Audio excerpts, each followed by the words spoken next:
এত চাপ নিও না, আমি যাই। যাও, কোনো কিছু ভাল লাগে না আমার।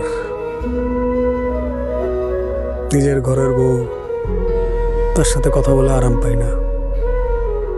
নিজের কাজের জায়গা, সেখানেও আরাম নাই। কারোর সাথে কথা বলতে ইচ্ছা করে না।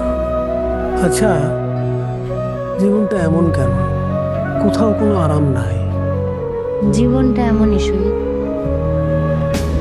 কিন্তু তোমার সাথে কথা বলে তো আমি আরাম পাই। তোমার ঘরের বউ যদি তোমার উপরে অধিকার না খাটায়, তোমার যদি স্বাধীনভাবে উঠতে দেয়, তখন ঘরের বউয়ের কথাও আরাম লাগবে। মানায় না।